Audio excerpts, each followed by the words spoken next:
Jeep का नाम सुनते ही कुछ रफ टफ जैसी फीलिंग्स आनी शुरू हो जाती हैं। जीप इंडिया ने पिछले साल ही अपने 2 मॉडल लॉन्च किए थे। कंप्लीटली बिल्ड यूनिट इंपोर्ट करके लॉन्च की गई थी।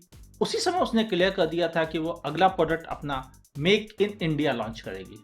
वो मेक इन इंडिया एसयूवी है जीप कंपास।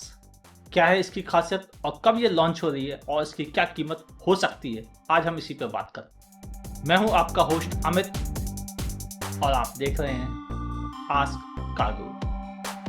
पिछले साल जब भारतीय मार्केट में जीप ने अपने दोनों प्रोडक्ट लॉन्च किए थे, रैंगलर और चेरोकी, उसी समय क्लियर कर दिया था कि अपना अगला प्रोडक्ट उसका होगा फिएट इंडिया की फैक्ट्री राजनांदगांव में तैयार जीप कंपास।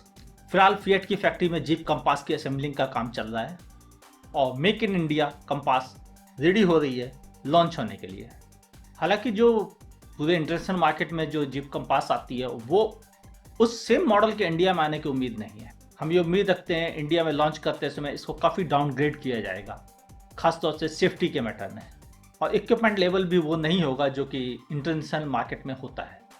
जीप कंपास को 12 अप्रैल को इंडियन मार्केट में लॉन्च किया जा रहा है। आइए समझते हैं ये कार देखने में कैसी है, ये एसयूवी देखने में कैसी है। जीप कंपास की लंबाई 4375 mm हो सकती है इंडियन मार्केट में।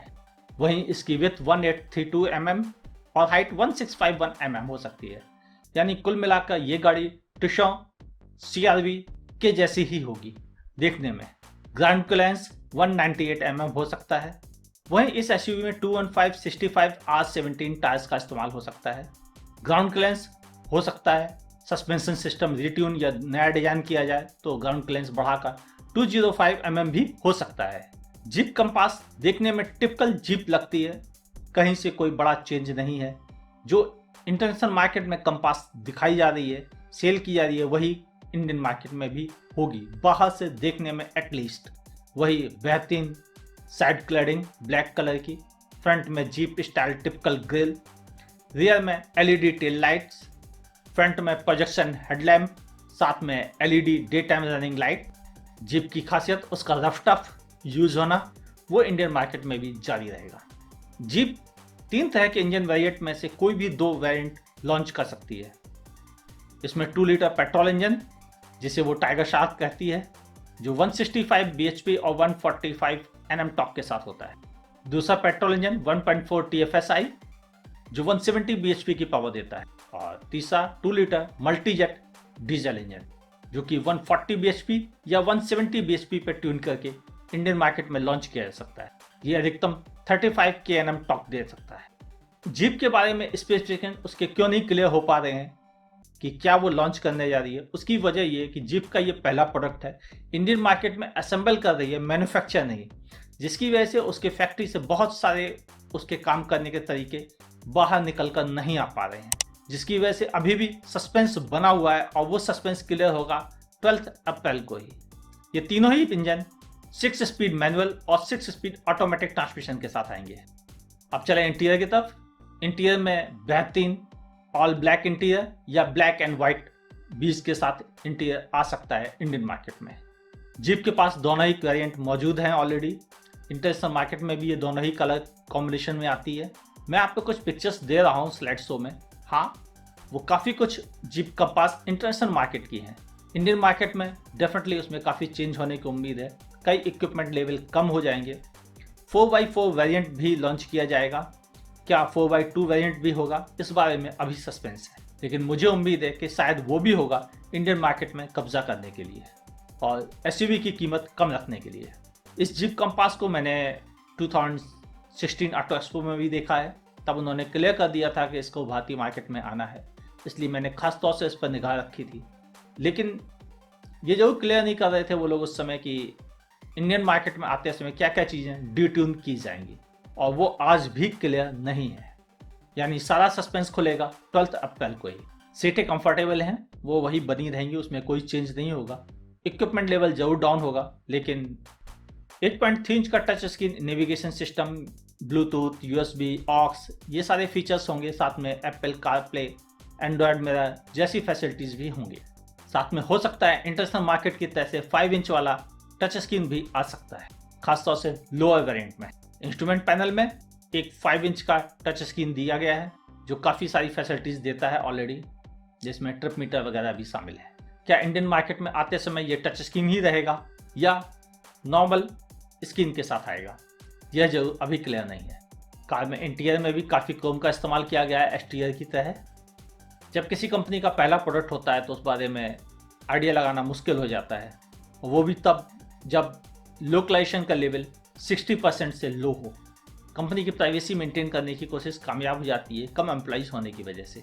कार में लेदर सीटिंग, लेकिन मुझे पूरी उम्मीद है कि ये 5 सीट वेरिएंट में ही इंडियन मार्केट में आ रही है। सेफ्टी के लिए इसमें ABS, EBD, brake assist, traction control, electronic stability program, hill assist और 7 एयरबैग के ऑप्शन होंगे। कार अपने 4x2 और 4x4 वेरिएंट दोनों ही हो सकते हैं। हो सकता है इनिशियल स्टेज पे कोई एक लॉन्च किया जाए, या हो सकता है दोनों ही लॉन्च कर सकती है कंपनी। हो सकता है 4x4 ऑप्शन में मड, स्नो, सैंड जैसे ड्राइविंग मोड भी हो सकते हैं, इंटरनेशनल मार्केट की तरह से। ये तो है एक छोटा सा अपडेट जीप कंपास के बारे में। असली जानकारी, असली खबर और प्योर इन्फॉर्मेशन आपको 12 अप्रैल को ही मिल पाएगी कि ये SUV किस तरह की होगी भारतीय मार्केट में। इंटरनेशनल मार्केट में इस SUV का बोलबाला है। ये काफ़ी कैपेबल मानी जाती है अपने 4x4 सिस्टम की वजह से। क्या इंडियन मार्केट में लॉन्च करते समय इसे कहीं बहुत ज़्यादा डिट्यून तो नहीं कर दिया जाएगा? अगर ऐसा होता है तो ये एक बुरी खबर होगी। फिलहाल जो मुझे उम्मीद है कि लोकलाइजेशन लेवल 60% से ज़्यादा ना होने की वजह से इस SUV की कीमत 20 लाख से लेकर 28 लाख तक हो सकती है। अगर 4x2 वेरिएंट भी लॉन्च किया जाएगा तो इस SUV की कीमत 17-18 लाख से भी स्टार्ट हो सकती है। अगर आप इस SUV के बारे में और भी ज़्यादा जानकारी चाहते हैं तो 12 अप्रैल तक वेट कीजिए, मैं आपको एक्यूरेट इन्फॉर्मेशन दे पाऊंगा। फिलहाल जो इन्फॉर्मेशन इंटरनेशनल मार्केट के मॉडल के हिसाब से है, उसमें ये पेट्रोल इंजन में सिटी में 6 to 8 किलोमीटर पर लीटर का एवरेज और हाईवे में 12 to 14 किलोमीटर पर लीटर का एवरेज दे देती है। वहीं डीजल इंजन इसका सिटी में 10 to 12 किलोमीटर पर लीटर और हाईवे में 16 to 17 किलोमीटर पर लीटर का एवरेज आसानी से दे देता है। जो मेक इन इंडिया पहला प्रोडक्ट होने की वजह से इस बारे में अभी बहुत कहना जल्दबाजी होगा। सिर्फ एक छोटा सा अपडेट आपको दे रहा हूँ, इसे उसी तरह से लीजिए, ये कंप्लीट रिव्यू नहीं है। उम्मीद रखता हूँ आपको हमारा ये वीडियो पसंद आया होगा। अगर पसंद आया हो तो प्लीज़ लाइक करने में बिल्कुल देर ना लगाएं। अगर पसंद ना आया हो तो आप डिसलाइक भी कर सकते हैं, लेकिन मेरी रिक्वेस्ट है लाइक कीजिए और कमेंट में मेंशन करके मुझे बताएं कि आपको जीप कंपास से क्या क्या उम्मीदें हैं और आपकी नज़र में क्या ये भारतीय मार्केट में अपनी पकड़ एकदम से बना पाएगी और फिएट को काफ़ी सपोर्ट दे पाएगी या नहीं। मैं अमित अपने प्रोग्राम में न्यूज़, रिव्यूज़, आपके क्वेश्चन आंसर्स और नई नई कारों के बारे में आपसे बात किया करता हूँ। अगर आप ऐसे ही इंटरेस्टिंग प्रोग्राम और देखना चाहते हैं तो सब्सक्राइब करना ना भूलें। रेड कलर का सब्सक्राइब का बटन ठीक नीचे है, उसे पुश करने का प्रयास करें। एज ए VIP सब्सक्राइबर सबसे पहले वीडियो देखना चाहते हैं तो बगल में दी गई नोटिफिकेशन बेल को पुश कर दीजिए। मैं अमित अब आपसे इजाज़त चाहता हूँ। हमारा वीडियो अंत तक देखने के लिए आपका बहुत बहुत धन्यवाद। देखते रहिए आज कार्गो।